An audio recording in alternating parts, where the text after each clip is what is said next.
evening, everyone.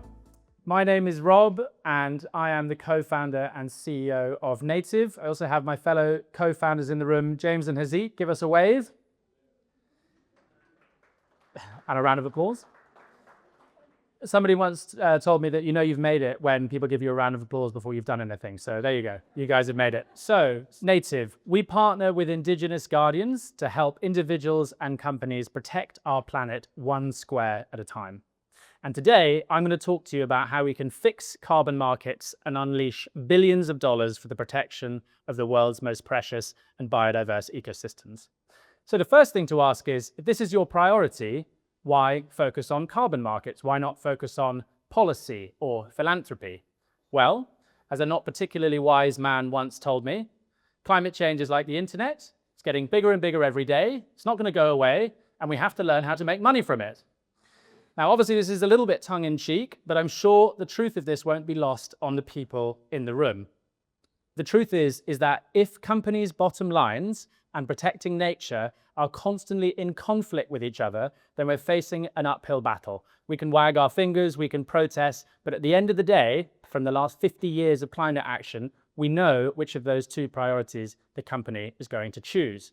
So rather than facing that uphill battle, what I'm interested in is aligning incentives, okay? The systemic solution is to make it so that it's in companies' interests to protect nature. They don't have to face this conflict.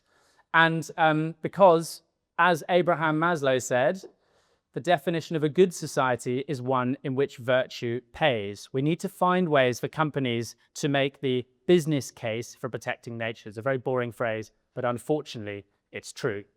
Now, of course, carbon markets are an attempt to do just that. They are an attempt to use market forces and market logic in order to protect our planet. But unfortunately, they're not doing a very good job. They are deeply and fundamentally broken. They suffer from a lack of transparency. There's exploitation of indigenous communities. And just to give you one example of how poorly they align incentives, if you are a jurisdiction or a government and you put in place legal protection to protect your natural assets, Vera or Gold Standard come along and say, there's no threat to the forest, you've got legal protection, so you can't enter carbon markets.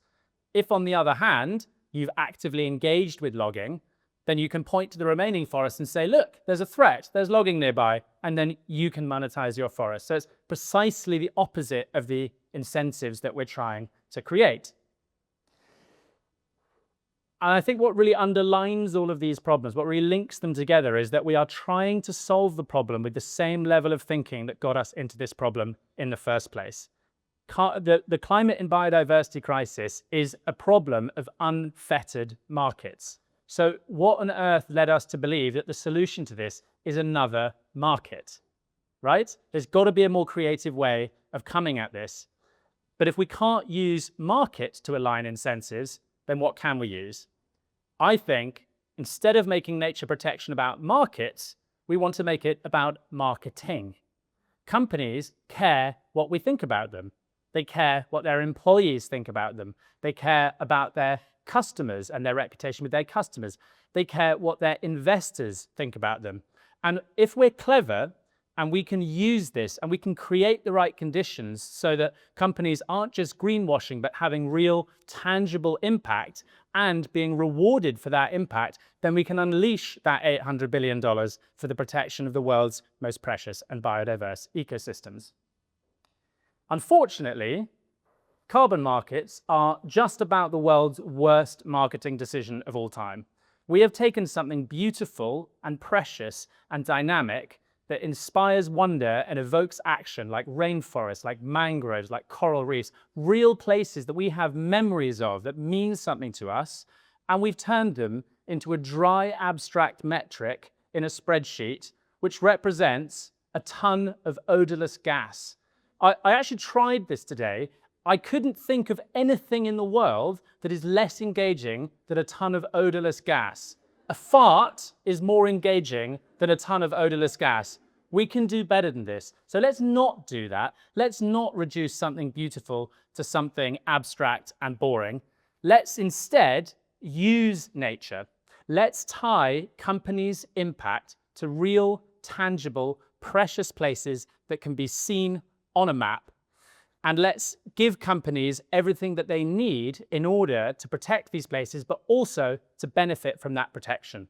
So rather than one metric, reductionist, carbon, we offer multi-metric. We offer carbon, biodiversity, and community impact, all tied to these real places. We're transparent. You can see every single square that you've protected on our map, which allows you not just to monitor your squares. So if the trees get cut down, you can see for yourself, it holds us accountable. But at the same time, you can use this map to showcase your impact transparently. Your customers can see the exact areas that you've protected. And finally, we're fair. We give 80% of the revenue from our first project to the indigenous communities. This is far higher than any of our competitors. And this is not just about doing the right thing. This is about efficacy. Because when indigenous communities are empowered with land rights and with resources, they are more effective at protecting nature than national parks. And because of the tangibility of this, we think there are innovative ways that companies can use this that they wouldn't use a carbon credit for the same thing. Sure, we can help companies meet their net zero goals or a large corporate with their ESG policy. But if you're a small startup, you can use a native square to boost your sales or your growth. Every time you buy this pair of trainers, we'll protect a square of rainforest. Or we work with a bookshop that protects an area of rainforest the size of their bookshop. So there's all these innovative use cases and all this untapped demand.